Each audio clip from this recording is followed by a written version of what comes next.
오늘 열왕기상 19장 1절로 8절 본문을 통해서 앞에 있는 말씀의 제목처럼 회복시키는 하나님이라는 제목으로 함께 말씀의 은혜를 나누도록 하겠습니다.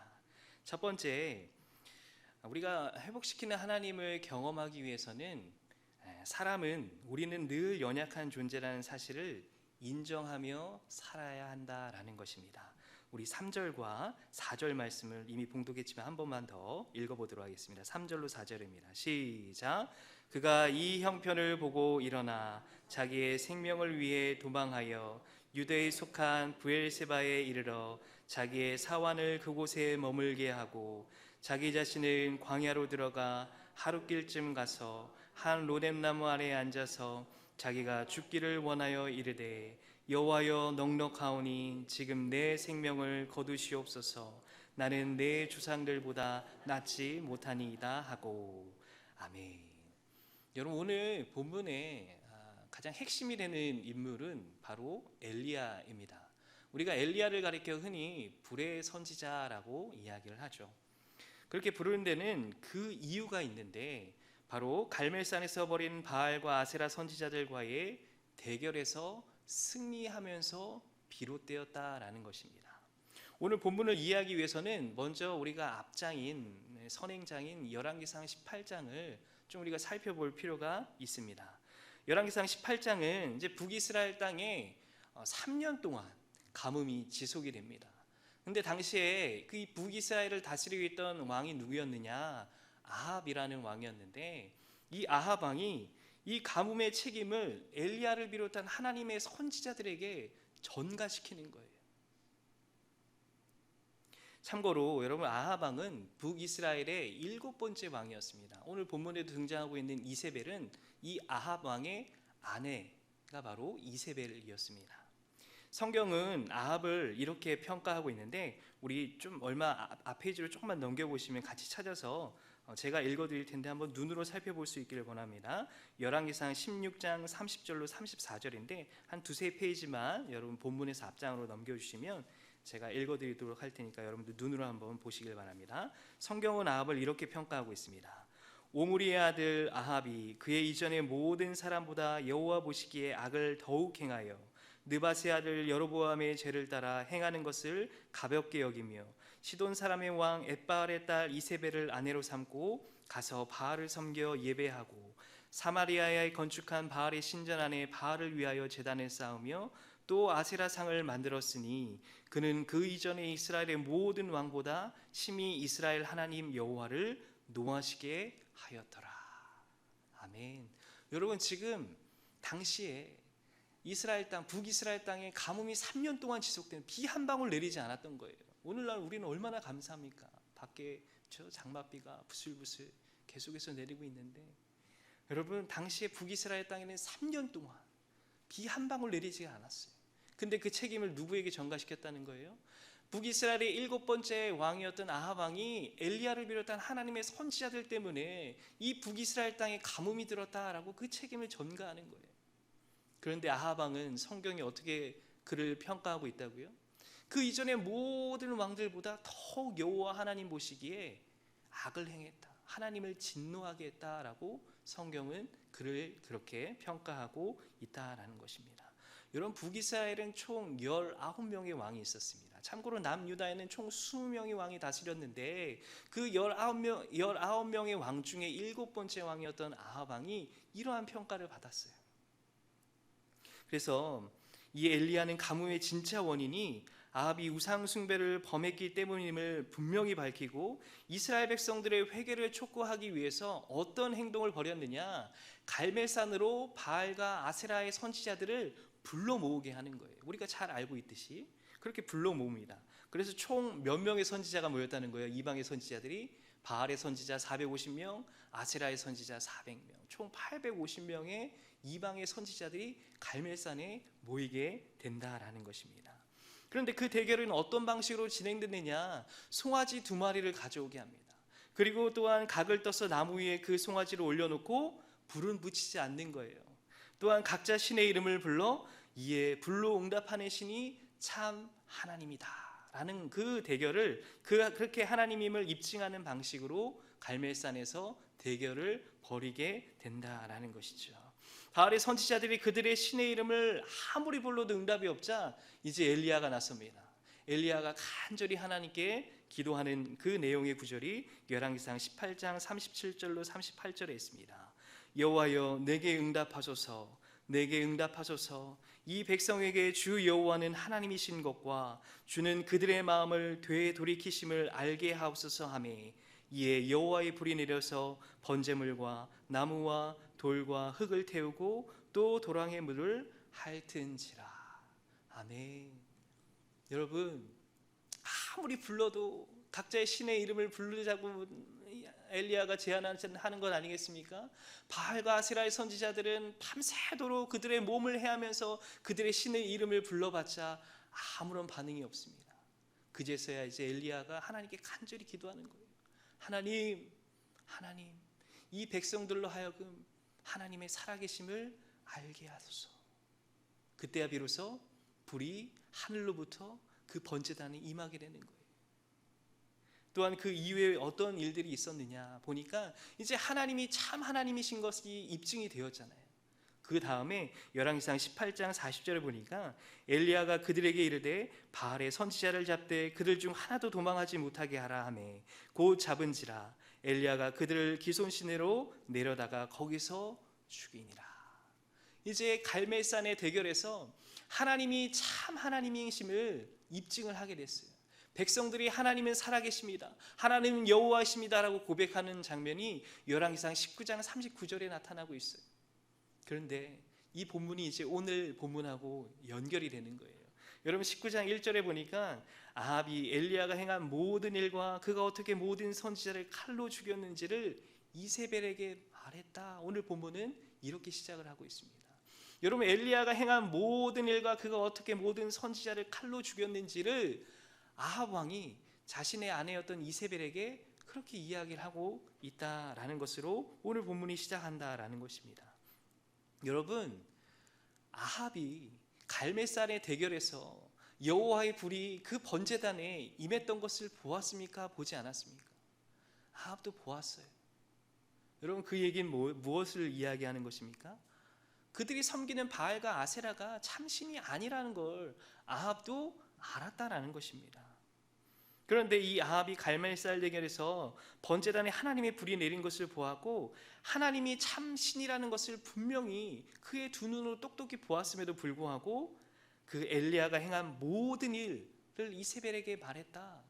여러분, 이것을 말씀을 더 정확하게 이야기한다면 어떻게 이야기를 해야 되겠습니까? 아합이 이세벨에게 엘리야를 통해 여호와 하나님께서 행하신 모든 일을 자신의 아내인 이세벨에게 이야기를 했었어야 되는 거예요. 왜요? 아합도 분명히 그 번제단의 여호와의 불이 임했던 것을, 하나님이 참 하나님이신 것을 아합도 보았기 때문에 엘리야가 행한 모든 일과 그가 어떻게 선지자를 죽였는지를 당신의 아내에게 이야기할 것이 아니라 엘리야를 통해 하나님께서 어떻게 일하셨는지를 그의 아내인 이세벨에게 이야기했어야 됨에도 불구하고 아합은 그렇게 하지 않았다라는 거예요. 성경에서 평가하는 대로 아합이 얼마나 악한 왕이었는지, 얼마나 그의 마음이 강팍했는지를 분명히 보여주고 있는 구절이 바로 1절 말씀이다라는 것입니다. 여러분, 이어서 이 아합의 말을 들은 이세벨은 어떻게 반응하는지를 2절에서는 이렇게 이야기하고 있습니다. 이세벨이 사신을 엘리야에게 보내어 이르되 내가 내일 이맘때에는 반드시 내 생명을 저 사람들 중 한 사람의 생명과 같게 하리라. 그렇게 하지 아니하면 신들이 내게 벌 위에 벌을 내림이 마땅하니라 한지라. 아멘. 여러분, 지금 자신의 남편인 아합을 통해서 엘리야가 행한 모든 일과 그가 어떻게 바알과 아세라의 선지자들을 죽였는지를 이세벨이 듣게 돼요. 그 다음에 이세벨이 어떤 반응을 보였다는 거예요? 사신들을 보내서 지금 엘리야 선지자를 죽이겠다라고 위협하고 있는 이세벨의 모습을 우리가 2절에서 확인해 볼 수 있다라는 것입니다. 여러분, 이세벨이 사신을 보내 엘리야를 죽이겠다라고 지금 살기가 가득한 채로 위협을 하고 있는 거예요. 여러분, 근데 우리가 3절과 4절에서 확인했던 엘리야의 모습을 한번 떠올려 보시길 바랍니다. 갈멜산에서의 대결에서 승리한 그 모습은 온데간데 없고, 그렇죠? 자신의 사안들을 데리고 남유다의 최남단인 브엘세바까지 도망하고 있는 그 모습을 우리가 3절에서 확인을 할 수 있습니다. 3절 말씀입니다. 그가 이 형편을 보고 일어나 자기의 생명을 위해 도망하여 유대에 속한 브엘세바에 이르러 자기의 사환을 그곳에 머물게 하고. 아멘. 여러분, 불과 며칠 전까지만 해도 갈멜산에서 850명의 이방의 선지자들을 죽였던 그 엘리야의 기세 등등하고 하나님의 그 역사하심을 힘입었던 그 엘리야가 지금 어떤 모습을 보이고 있다는 거예요? 이세벨이 자기를 죽이겠다라는 살기 가득한 위협을 통하여서 지금 어떻게 하는 거예요? 브엘세바까지 도망하고 있는, 사환들을 데리고 도망하고 있는 엘리야의 모습을 우리가 말씀을 통해서 확인해 볼 수 있다는 것입니다. 참고로 구약 성경에서 가나안 전체를 통틀어서 우리가 이런 표현 많이 들어보셨을 거예요. 단에서부터 브엘세바까지, 가나안 전체를 통틀어서 단에서부터 브엘세바까지라는 표현을 쓰고 있는데, 여러분, 단은 이스라엘의 최북단을 가리킵니다. 그럼 브엘세바는 어디를 가리키는 걸까요? 이스라엘의 가장 남쪽인 최남단 지역을 브엘세바 지경 지역이라고 이야기를 합니다. 그러니까 말 그대로 가나안에서 북쪽 끝에서 남쪽 끝까지 지금 그것을 이야기하고 있는 거예요. 근데 이 거리를 보니까 엘리야가 큰 승리를 거뒀던 갈멜산으로부터 이 브엘세바까지의 거리를 보니까 약 250km 정도, 즉 자신이 도망갈 수 있는 최대한 멀리 도망갔다라는 것을 의미한다라는 거예요. 남쪽에 이스라엘의 최남단인 브엘세바까지. 여러분, 이것도 안심하지 못했던 것 같아요. 오늘 말씀을 보니까 얼마나 불안했던지 자신의 사환들은 오히려 브엘세바에서 머물게 하고 자신은 어떻게 한다는 거예요? 광야에서 하룻길쯤 더 들어가는 거예요. 왜요? 이세벨의 그 살기 등등한 그 위협을 피해서 브엘세바까지 도망갔는데 그것도 모자라서 광야에 하룻길쯤 더 들어가서 자기 자신을 로뎀나무 아래에 머물게 하는 그 이 엘리야의 모습을 우리가 말씀을 통해서 살펴보게 된다라는 것입니다. 여러분, 그렇다면 엘리야의 심경을 한번 여러분 생각해 보았으면 좋겠어요. 엘리야 어떤 마음이었을까요? 당연히 오늘 말씀에서 근거한 것들만 살펴보면 이세벨이 자신을 죽이려고 하기 때문에 자신의 생명을 보존하기 위해서, 지키기 위해서 브엘세바까지, 그것도 모자라서 광야의 하룻길쯤까지 더 들어가는 거예요. 여러분, 어떤 마음이 들었겠습니까? 죽음의 두려움이 엘리야에게 있었다라는 거예요. 또한 뿐만 아니라 여러분, 하나님의 선지자였어요. 불과 며칠 전만 해도, 어제만 해도 여러분, 불로 말미암아 모든 이방 선지자들을 다 죽이고 하나님이 참신인 것을 입증했던 그 엘리야 불의 선지자 아니었겠습니까? 근데 그 하나님의 선지자가 지금 어떻게 하고 있는 거예요? 걸음 하나 살려라 하고 지금 브엘세바까지 약 250km, 자기가 도망갈 수 있는 최대한 멀리까지 도망갔는데, 여러분, 그 엘리야의 심정이 어떻겠어요? 내가 하나님의 선지자임에도 불구하고, 불과 어제까지만 해도 그 모든 하나님의 놀라운 일들을 내가 행했음에도 불구하고 지금은 걸음 하나 살려라, 이세벨의 위협을 피하기 위해서, 자신의 생명을 보존하기 위해서 지금 도망하고 있는 자신의 모습을 보고 어떤 생각이 들었을까요? 아마 수치심이 들었을 거예요. 아마 또한 자기 자신의 모습을 보면서 실망감을 금치 못했을 그 엘리야의 모습을 우리가 좋게 상상할 수 있다라는 것입니다. 여러분, 또 한번 생각해 보세요. 그 갈멜산에서 큰 승리를 거두었던 그 엘리야 선지자, 하지만 3절과 4절에서 고백하고 있는 것처럼 그가 자신의 생명을 보존하기 위해서 남쪽 경계 끝까지 도망친 모습을 보면서 우리가 무엇을 깨닫게 됩니까? 제 아무리 위대한 선지자라도 결국 인간은 초라하고 연약한 존재라는 사실을 깨닫게 된다는 거예요. 여러분, 아무리 하나님의 놀라운 일들을, 아무리 기도에 큰 응답을 받았다고 한들, 여러분, 우리 안에 감추어진 그 두려움과 자기 자신의 수치심과 실망과 그 모든 것들을 우리가 감출 수 있습니까? 없습니까? 우리의 연약함을 감출래야 결코 감출 수가 없다라는 것입니다. 여러분, 엘리야 선지자에게도 이러한 연약한 모습이 있었는데 하물며 저와 여러분은 어떻겠습니까? 평범한 그리스도인들, 여러분 어떻겠어요? 우리 안에 연약함이 있습니까? 없습니까? 다 있다라는 거예요. 하나님 앞에 범죄한 모든 사람이 가지고 있는 근본적인 연약함은 아무리 감추고 싶어도 감출 수가 없다라는 거예요. 결국 이 모든 연약함은 언젠가는 반드시 드러나게 되어 있다라는 것입니다. 그런데 엘리야의 연약함은 안타깝게도 여기서 그치지 않은 거예요. 4절 말씀을 보니까 자기 자신은 광야로 들어가 하룻길쯤 가서 함 로뎀나무 아래에 앉아서 자기가 죽기를 원하여 이르되 여호와여 넉넉하오니 지금 내 생명을 거두시옵소서. 나는 내 조상들보다 낫지 못하니이다 하고. 아멘. 여러분 지금 뭐 하고 있는 거예요? 도망친 것도 모자랐어. 하루길쯤 더 들어간 것도 모자라서 지금 어떻게 하고 있는 거예요?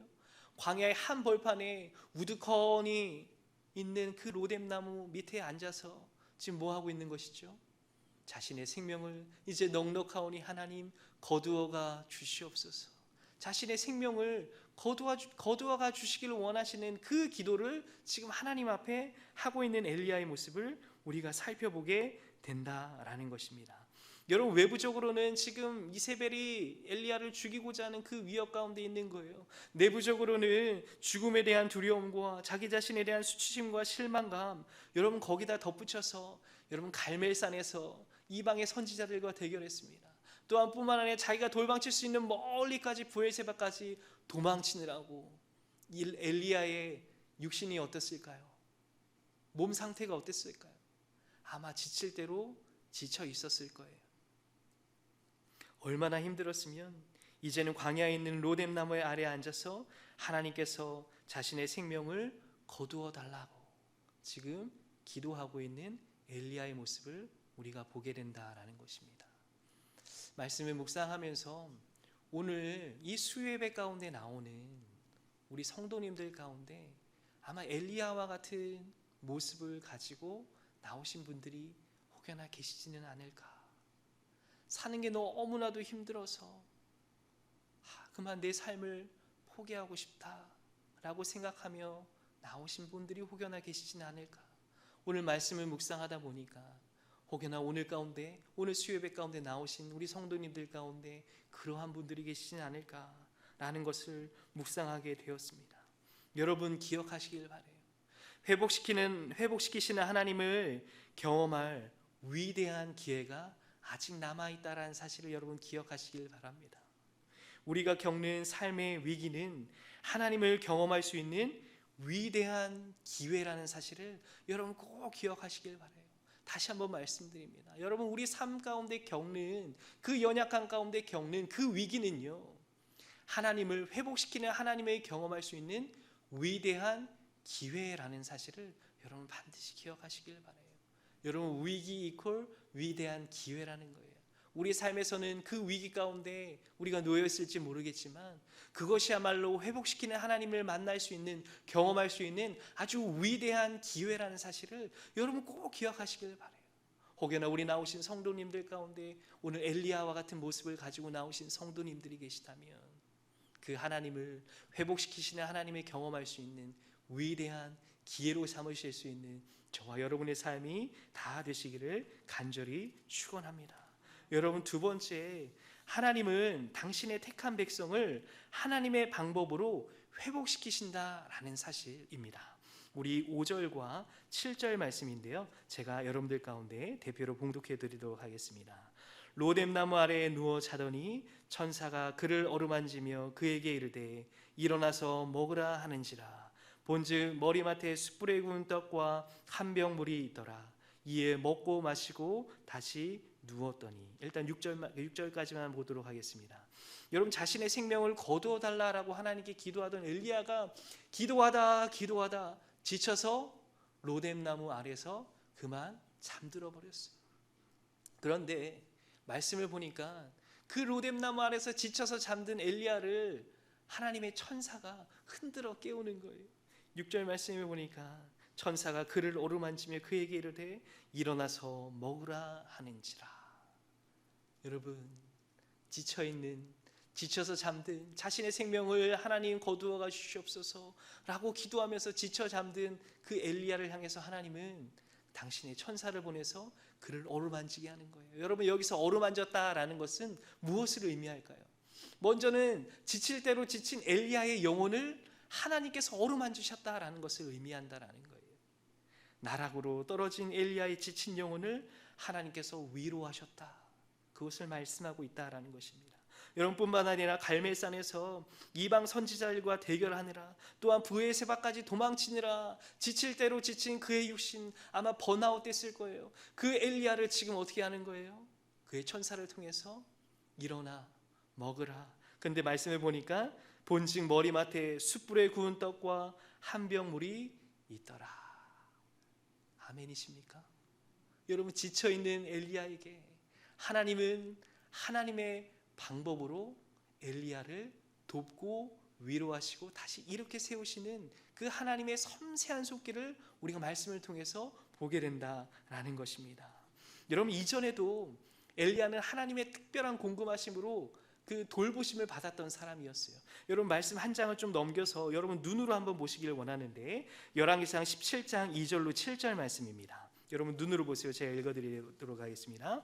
여호와의 말씀이 엘리야에게 임하여 이르시되 너는 여기서 떠나 동쪽으로 가서 요단 앞 그리 시냇가에 숨고 그 시냇물을 마시라. 내가 까마귀들에게 명령하여 거기서 너를 먹이게 하리라. 그가 여호와의 말씀과 같이 하여 곧 가서 요단 앞 그리 시냇가에 머물매 까마귀들이 아침에도 떡과 고기를 저녁에도 떡과 고기를 가져왔고 그가 시냇물을 마셨으나 땅에 비가 내리지 아니하므로 얼마 후에 그 시내가 마르니라.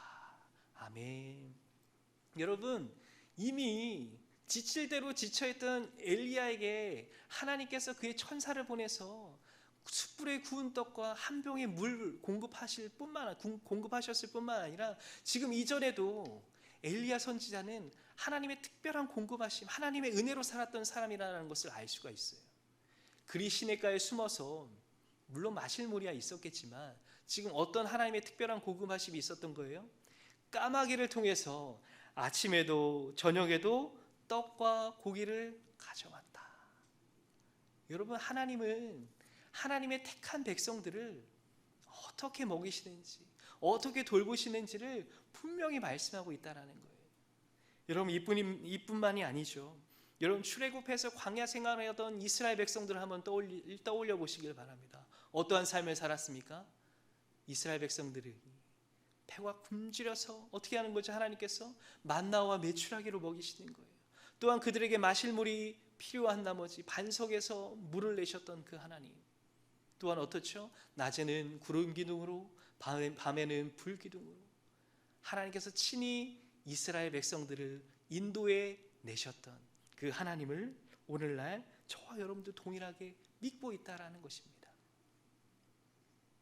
여러분, 하나님은 오늘 본문의 엘리야에게 뿐만 아니라 오늘날 좌절하고 낙심해서 일어날 힘이 전혀 없는 당신의 택한 백성들에게도 이와 같은 은혜를 베풀어 주시는 줄 믿으시길 바랍니다. 여러분, 하나님은 살아계시지 않습니까? 여러분, 우린 그 하나님을 믿는 거예요. 때로는 자연적인 방법으로, 때로는 초자연적인 하나님의 방법으로 당신의 택한 백성을 회복시켜 주시는 줄 믿으시길 바랍니다. 할렐루야. 여러분, 이것이 하나님의 은혜가 아니고 무엇이겠습니까? 여러분, 근데 하나님은 당신의 택한 백성들을 위로하시고 다시 먹이시고 하나님의 방법대로 회복시키시는데, 말씀을 묵상하다 보니까요, 어떤 생각들이 들었냐면 하나님께서 그런 마음을 주시는 거예요. 우리가 천사처럼 심신이 지쳐서 낙심한 지체들의 마음까지는 우리가 어루만질 수는 없지만 친히 하나님이 보내신 천사처럼, 때로는 까마귀처럼, 하나님이 예비하신 까마귀처럼 우리 주변에 좌절하고 낙심해 있는 지체들에게 우리가 직접 먹을 것을 공개하고 그들의 손을 붙잡아 일으켜 주는 것, 여러분, 하나님은 하나님의 방법대로 당신의 택한 백성들을 회복시켜 주시는데요, 우리가 더 나아가서는 우리 옆에 있는 지체들 가운데 좌절하고 낙심해서 넘어져 있는 지체들이 있다라는 거예요.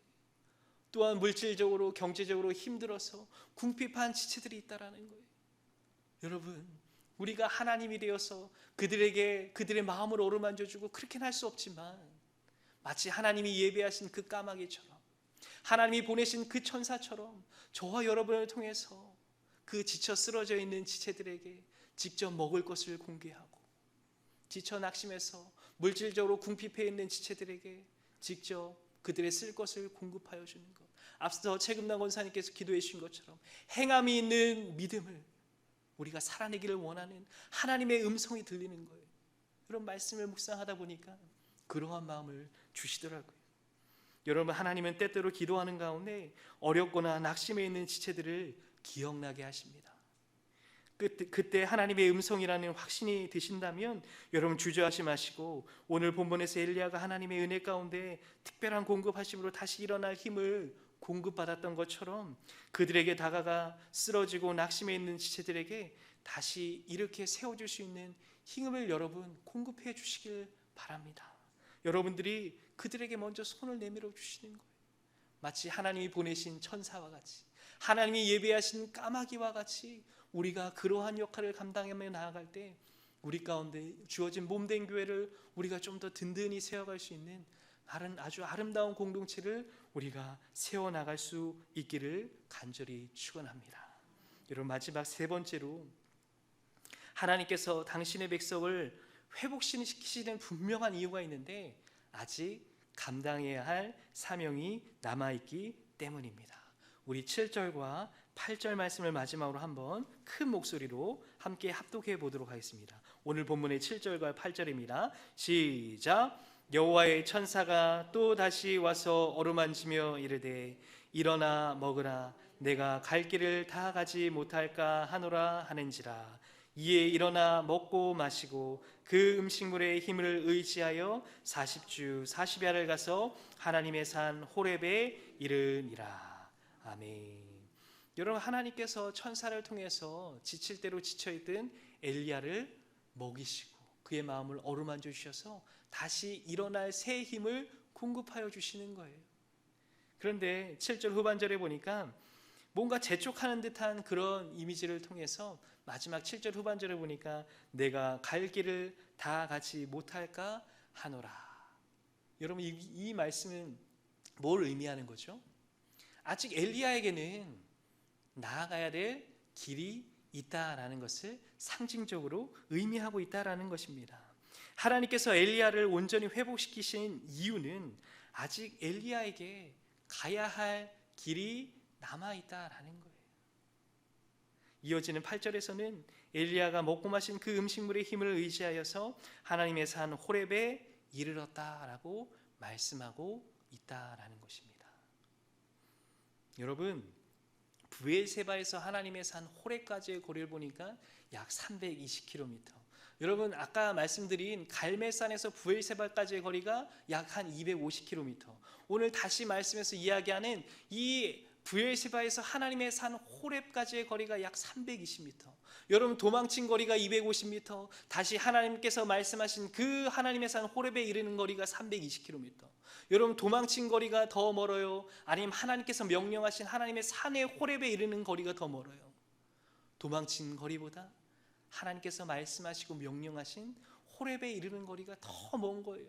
아마 그래서 오늘 말씀에서와 같이 일어나서 먹으라 두 번에 걸쳐서 그렇게 엘리야에게 말씀하고 있는 그 말씀 우리가 살펴보게 된다라는 거예요. 또한 뿐만 아니라 그의 마음을 두 번씩이나 어루만졌던 이유도, 그를 온전히 회복시켰던 이유도 아직 엘리야에게는 가야 할 남은 사명이 있다라는 것을 오늘 본문을 통해서 우리가 확인하게 된다라는 것입니다. 여러분, 하나님의 산 호렙은요, 우리가 알고 있는 그 신의 산이 맞습니다. 엘리야는 하나님의 산 호렙에서 하나님의 세미한 음성 가운데 하나님을 만나고 마치 모세와 같이 새로운 사명과 동시에 하나님의 약속을 받게 되는 것을 보게 된다라는 것입니다. 여러분 오늘 본문은 아닌데 열왕기상 19장 15절, 16절, 18절을 한번 눈으로 보시길 바랍니다. 열왕기상 19장 15절, 16절, 18절입니다. 엘리야에게 남은 사명이 어떤 것인지 하나님은 말씀하십니다. 여호와께서 그에게 이르시되 너는 내 길을 돌이켜 광야를 통하여 다메섹에 가서 이르거든 하사엘에게 기름을 부어 아람의 왕이 되게 하고 너는 또 님시 아들 예후에게 기름을 부어 이스라엘의 왕이 되게 하고 또 아벨 모올라 사바스의 아들 엘리사에게 기름을 부어 너를 대신하여 선지자가 되게 하라. 18절 말씀입니다. 그러나 내가 이스라엘 가운데 7,000명을 남기리니 다 바알에게 무릎을 꿇지 아니하고 다 바알에게 입맞추지 아니한 자니라. 여러분, 하나님께서 엘리야를 회복시킨 분명한 이유가 있다라는 거예요.